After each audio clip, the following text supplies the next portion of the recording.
नमस्कार दोस्तों, आओ सीखिए आज के चरण में आप सभी का स्वागत है। मेरा नाम कनक है और आज की वीडियो बहुत ही खास है। पहले तो हम पढ़ेंगे जिस टॉपिक पे मैं आज आपको पढ़ाने वाली हूँ, वह मैं आपको बाद में बताऊंगी। लेकिन एक बहुत अच्छी बात है जो मैं आज आपको बताने वाली हूँ। हमारे कोचिंग के जो एडमिशन थे वो पूरे हो चुके हैं, यानी कि फुल सीट हो चुकी है। और इसमें एक चीज़ और है जो मैं आप गरीब बच्चों के लिए लाई हूँ। अगर आप भी गरीब हैं और आप पढ़ना चाहते हैं तो आप हमारा कोचिंग ज्वाइन कर सकते हैं।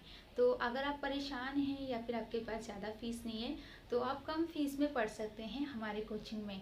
तो उसके लिए एक चीज़ है कि जो बच्चे कम फीस वाले हैं उनको 50 बच्चों के साथ पढ़ाया जाएगा, यानी कि 50 बच्चों का बैच होगा जो कि जूम ऐप पे ही होगा। और उसमें आपको कोई प्रॉब्लम भी नहीं होगी कि 50 बच्चे हैं तो आप पढ़ नहीं पाएंगे। टीचर तो जैसे मैं पढ़ा रही हूँ इसी तरीके से पढ़ाऊंगी, लाइव होगा। आपको होमवर्क भी दिया जाएगा, आपको जैसी क्लास कराई जाएगी आपको होमवर्क दिया जाएगा, साथ के साथ आपको रिकॉर्ड वीडियो भी दी जाएगी और हम भी आपको पढ़ाएंगे। हमारे साथ एक और टीचर है जो आपको पढ़ाएंगे, शुरू से ज़ीरो से पढ़ाएंगे और आपको इंग्लिश बोलने तक सिखाएंगे। तो अगर आप चाहते हैं तो सीख सकते हैं। हमारा मोबाइल नंबर मैं आपको अभी लिख के दे दूँगी। बहुत ही ईजी तरीका है, कुछ भी नहीं करना है, व्हाट्सएप पे मैसेज करना है, अपना नाम लिख के भेजना है और सारी डिटेल हम आपको दे देंगे। ये थी बात कोचिंग की, अगर आप कोचिंग करना चाहते हैं तो। चलिए आप थोड़ा पढ़ने के ऊपर पूछ लेते हैं कि पढ़ाई कैसे करनी है, और हमारे पढ़ाने का तरीका तो आप जानते ही हैं।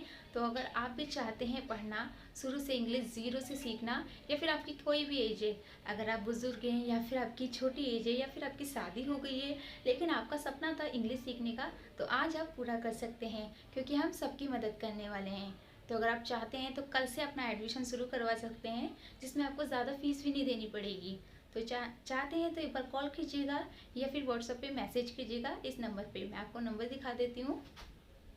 तो जैसे कि आप यहाँ पर देख रहे हैं, यहाँ पर देखिए सबसे पहले तो हमारा फ़ोन नंबर लिखा है। अगर आप क्लास लेना चाहते हैं तो आपको क्या करना है, इस फ़ोन नंबर पे आपको डायल करना है, ठीक है। जैसे आप इस नंबर पे फ़ोन करेंगे हम आपको बता देंगे कि आपको कोचिंग कैसे करनी है, और अगर आप बुक लेना चाहते हैं तो बुक भी ले सकते हैं, ठीक है।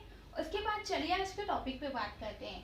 जैसे कि मैंने आपको बताया कि हमें आपको बताया होगा मैंने कि जब हम आ लिखते हैं छोटा आ तो हमें ए लिखना ही होता है ना।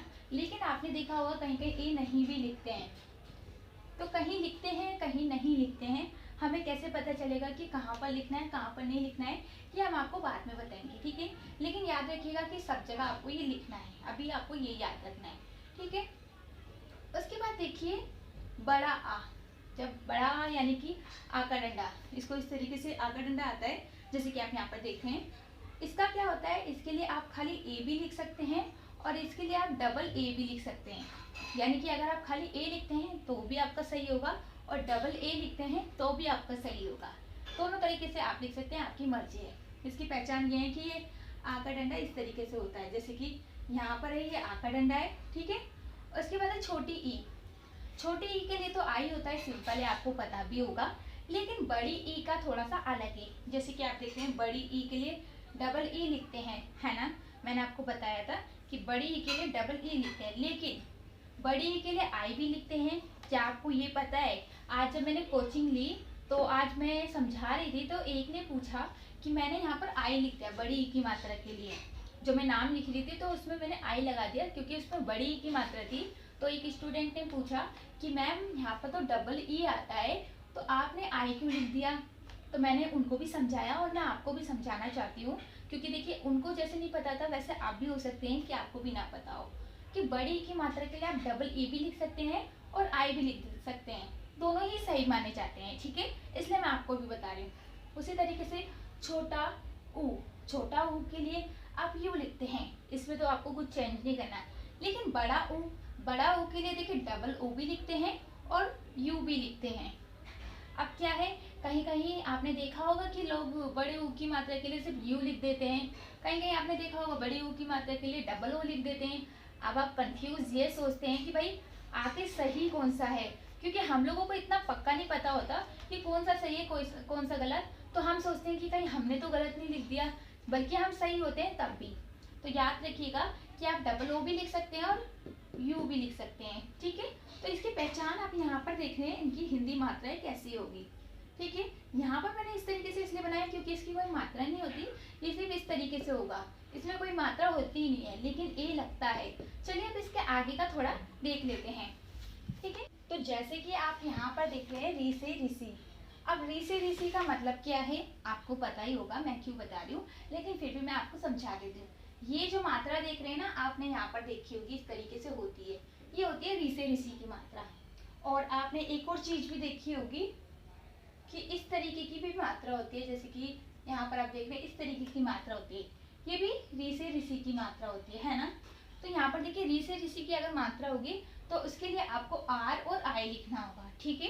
तो ये चीज याद रखिएगा। उसी के साथ ए की मात्रा, ए की मात्रा के लिए आपको ई लिखना होता है, ठीक है। उसके बाद बड़े ए की मात्रा के लिए ए आई लिखते हैं, ये सिंपल है, आपको इसमें कुछ भी सोचने की जरूरत नहीं है कि क्या लिखना है क्या नहीं। उसके बाद छोटे ओ की मात्रा ओ लिखना है, सिंपल है।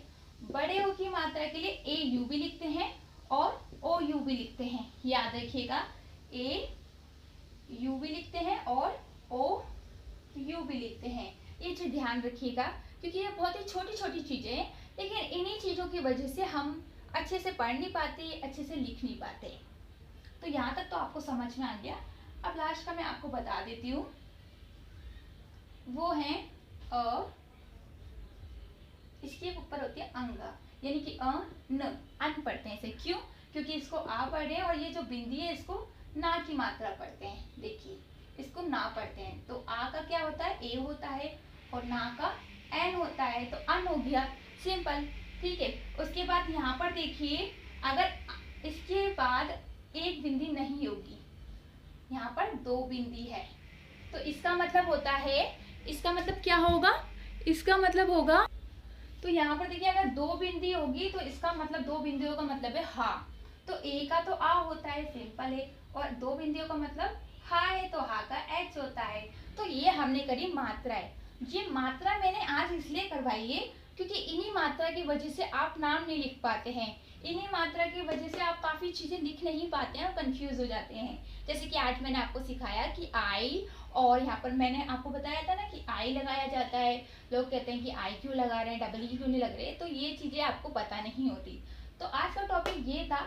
और अगर आप मेरी कोचिंग लेते हैं तो आपको रोजाना कोचिंग तो मिलेगी, साथ के साथ हम आपको होमवर्क भी देंगे, होमवर्क के साथ कुछ नोट्स भी मिलेंगे और वीडियो भी मिलेगी जो रिकॉर्ड हो गई होगी, जैसे कि आपने अगर कुछ चीज़ नहीं देखी है तो आप वीडियो में और अच्छे से समझ सकते हैं।